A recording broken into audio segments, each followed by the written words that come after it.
السلام علیکم میرے بھائی دوستو، آج میں آپ کے سامنے ایک ایسا موضوع لے کے آیا ہوں جس کو آپ سنیں گے یقین مانے آپ کو دنیا اور آخرت دونوں کا فائدہ ہو۔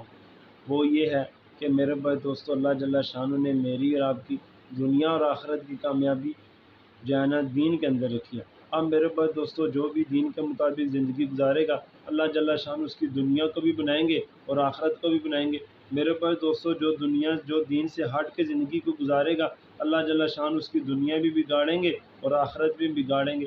یہ میرے بھائی دوستو دنیا کی تھوڑی سی زندگی ہے، اس کو قیمتی بنانا ہے۔ اگر یہ قیمتی بن گئی، یقین مانو کہ اللہ جل شانہ مرنے کے بعد ایسی بڑی کامیابی دے گا کہ جس کو میں اور آپ سوچ نہیں سکتے۔ میرے بھائی دوستو، اتنی بڑی کامیابی اللہ جل شانہ نے میرے آپ کے لیے چھپا کے رکھی ہے، اتنی بڑی کامیابی میرے آپ کے لیے رکھی ہے۔ اس میں پھر میرے بھائی دوستو جو بھی دین کے مطابق زندگی گزارے گا اللہ اس کو کامیاب کریں گے، جو دین سے ہٹ کے زندگی گزارے گا اللہ جل شانہ میرے بھائی دوستو اس کو ناکامیاب کریں گے۔ اب میرے بھائی دوستو دین کیا ہے کہ اللہ کے حکموں کو نبی صلی اللہ علیہ وسلم کے طریقے کے مطابق پورا کرنا، یہ دین ہے۔ اللہ کے حکموں کو نبی صلی اللہ علیہ وسلم کے طریقوں کے مطابق پورا کرنا، یہ دین ہے۔ اب اس میں دین کے مطابق زندگی گزارنا ہے۔ اس میں سب سے بڑا حکم جو ہے نا، سب سے پہلا حکم کلمہ لا الہ الا اللہ محمد رسول اللہ کی گواہی دینا ہے کہ جس نے بھی کلمہ پڑھا لا الہ الا اللہ محمد رسول اللہ، اس کی ذمہ داری ہے کہ اللہ کے سوا کوئی معبود نہیں، محمد صلی اللہ علیہ وسلم اللہ کے رسول اور بندے ہیں۔ اور جو ہے نا جو بھی نبی صلی اللہ علیہ وسلم کے طریقوں کے مطابق زندگی گزارے گا اللہ اسے کامیاب کریں گے۔ گزارنے کیسی ہے کہ اب ہر کام کے اندر، ہر چیز کے اندر دیکھ لیں کہ اللہ کا حکم کیا ہے اور نبی صلی اللہ علیہ وسلم کا طریقہ کیا ہے۔ گھر کے اندر داخل ہو رہا ہے، اس بات کو سوچ لے کہ نبی صلی اللہ علیہ وسلم گھر کے اندر کیسے داخل ہوئے اور کون سی دعا پڑھی، کون سا عمل کیا ہے جی۔ گھر کے اندر داخل ہوتے وقت یہ دعا پڑھے، دایاں پاؤں اندر رکھے ہیں جی، اور دعا پڑھے، سب سے پہلے گھر والوں کو سلام کرے اور دعا پڑھے اللہم انی اسألک خیر المولج وخیر المخرج بسم اللہ ولجنا بسم اللہ خرجنا علی اللہ ربنا توکلنا۔ یہ دعا پڑھے گھر کے اندر داخل ہوتے ہوئے ہیں جی، اور جب گھر سے نکلے تو پھر دعا پڑھے بسم اللہ توکلت علی اللہ لا حول ولا قوت الا باللہ۔ یہ طریقہ کار اختیار کرنا ہے۔ جو بھی اس کے مطابق زندگی گزارے گا اللہ اس کو کامیاب کریں گے۔ اور جو گھر سے نکلتے ہوئے یہ دعا پڑھے گا بسم اللہ توکلت علی اللہ لا حول ولا قوت الا باللہ، 4 دعائیں اس کے لیے فرشتہ کرے گا۔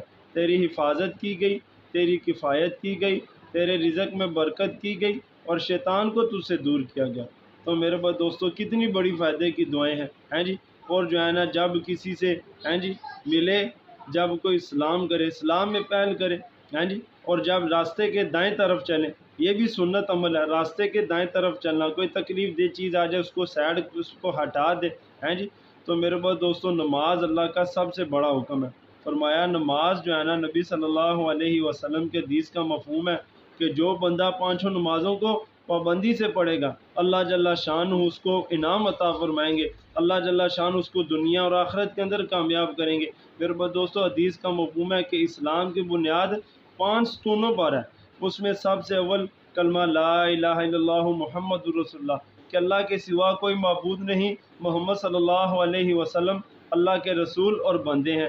اور دوسرا ارکان نماز ہے، اور تیسرا ارکان زکوٰۃ ہے، چوتھا ارکان حج ہے، اور 5واں رکن جو ہے نا روزے رکھنا ہے جی۔ اب میرے پاس دوستوں نمبروں کے اندر آگے پیچھے ہوگی لیکن یہی 5 رکن ہیں، اس کے مطابق زندگی گزارنی ہے۔ فائدے میں لکھتے ہیں شیخ الحدیث صاحب کہ آپ صلی اللہ علیہ وسلم نے اسلام کو ان 5 ستونوں کے ساتھ اسلام کو جو ہے نا بمنزلہ ستونوں کے 5 ستونوں کی مثال دی۔ فرمایا کہ کلمہ لا الہ الا اللہ محمد رسول اللہ درمیانی لکڑی ہے، اگر درمیان والی لکڑی نہیں ہوگی تو منزل یا جو ہے نا گھر یا جو ہے نا خیمہ کھڑا نہیں ہو سکتا۔ اور پھر باقی کے ارکان باقی 4 ارکان کو جو ہے نا چاروں ڈنڈوں کے یا 4 جو ہے نا ستونوں کے مطابق اس کو جو ہے نا شکل دی ہے۔ اگر جس شکل جو خیمہ نہیں ہوگا یا جس سائڈ پہ ڈنڈا یا جس سائڈ پہ ستون نہیں ہوگا وہ سائڈ بمنزلہ جھکی ہوئی ہوگی۔ اس لیے جس طریقے سے انسان جس رکن کے اندر کو مضبوطی سے پکڑا ہوا ہوگا جی وہ جو ہے نا منزل مکمل ہوگی۔ ہاں جی، اور پھر فرمایا کہ جس کے اندر کمی ہوگی وہ جھکی ہوئی ہوگی۔ تو میرے بھائی دوستو پھر دوسری حدیث کا مفہوم ہے کہ جو بندہ پانچوں نمازوں کو پابندی سے پڑھتا ہے، آپ صلی اللہ علیہ وسلم کی حدیث کا مفہوم ہے کہ جو ہے نا ایک بندے کے گھر کے سامنے ایک نہر ہو اور وہ اس میں 5 دفعہ غسل کرتا ہو، کیا اس پر کوئی جسم پر کوئی میل کچیل باقی رہے گی؟ صحابہ رضی اللہ عنہم اجمعین نے عرض کیا یا رسول اللہ اس کے جسم پر کوئی میل باقی نہیں رہے گی۔ آپ صلی اللہ علیہ وسلم نے فرمایا یہی حال پانچوں نمازوں کا ہے کہ جو بندہ خشوع خضوع کے ساتھ اخلاص کے ساتھ پانچوں نمازوں کو پڑھے گا، اللہ جل شان اس کے گناہ اسے ایسے صاف کریں گے جیسے اس کے جسم پر سے میل صاف کر دی گئی ہے۔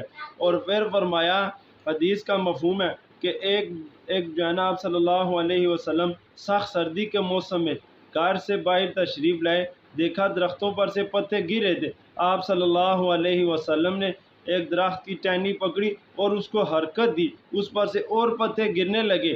جب اس پر سے پتے گرنے لگے تو آپ نے فرمایا اے ابو ذر تم نے پوچھا نہیں کہ میں نے یہ کیوں کیا؟ آپ نے فرمایا بتا دیجئے کہ آپ نے ایسا عمل کیوں کیا؟ آپ نے فرمایا کہ جب مسلمان بندہ اخلاص کے ساتھ نماز پڑھتا ہے تو اس کے گناہ ایسے ہی جڑ جاتے ہیں جیسے یہ درخت سے پتے جڑیں۔ فائدے میں لکھتے ہیں کہ بعض درخت ایسے ہوتے ہیں کہ اس پر ایک پتا بھی باقی نہیں رہتا، تو آپ صلی اللہ علیہ وسلم نے فرمایا کہ بعض بندے ایسے خشوع کے ساتھ اخلاص کے ساتھ دھیان کے ساتھ نماز پڑھتے ہیں کہ اس کے جسم پر ایک گناہ بھی باقی نہیں رہتا، اللہ جل شانہ سارے گناہوں کو معاف فرما دیتے ہیں۔ اور پھر فرمایا کہ دوسری حدیث کا مفہوم ہے کہ جو بندہ آپ صلی اللہ علیہ وسلم کو کوئی سخت امر پیش آتا، آپ صلی اللہ علیہ وسلم فوراً نماز کی طرف متوجہ تھے، آپ صلی اللہ علیہ وسلم فوراً نماز کی طرف متوجہ تھے۔ اور جو ہے نا حضرت ابن عباس رضی اللہ عنہ ایک دفعہ سفر پر جا رہے تھے، راستے میں ان کو خبر ملی کہ ان کا بھائی فوت ہو گیا، اور ان سواری پر سے اترے اور 2 رکعت نفل پڑھی اور دعا کی، اور پھر فرمایا ہم نے وہ کیا جو اللہ نے حکم دیا اور نبی صلی اللہ علیہ وسلم نے طریقہ بتایا۔ تو میرے بھائی دوستو اس لیے نماز اللہ سے مدد لینے کا ذریعہ ہے، نماز اللہ سے براہ راست مانگنے کا ذریعہ ہے۔ ایک فرمایا کہ کوفہ میں ایک کلی مشہور تھا، کوفے میں ایک کلی مشہور تھا جو ہے نا جو لوگوں کا سامان آگے پیچھے لے کے جایا کرتا تھا۔ ایک دفعہ وہ اسی طرح کسی کے ساتھ اس کی بات طے ہوگی، سامان اس نے دوسری جگہ لے کے جانا تھا، راستے میں وہ سامان لے کے جا رہا ہے، راستے میں اسے ایک آدمی مل گیا کہ یہ مجھے بھی ساتھ بٹھا لو، میں نے بھی شہر کے فلاں جگہ جانا ہے، تم مجھے بلا لو بٹھا لو، میں تمہیں اتنی اجرت دوں گا۔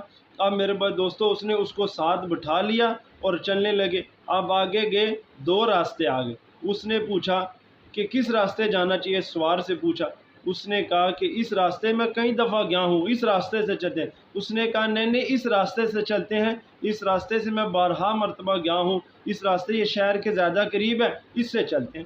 اب اس نے اس کی بات مان لی۔ اب جب وہ آگے چلنے لگے، آگے گئے، وہ جنگل جو ہے نا وہ راستہ ایک جنگل اور وحشت ناک جنگل پہ جا کر ختم ہو گیا۔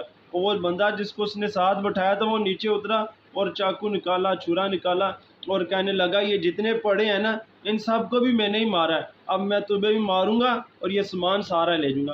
اس نے کہا کہ تمہارا مقصد یہ سامان لے کر جانا ہے، اس کو لے لو چلے جاؤ۔ اس نے کہا نہیں پہلے میں تمہیں ماروں گا اور پھر یہ سامان لے کے جاؤں گا۔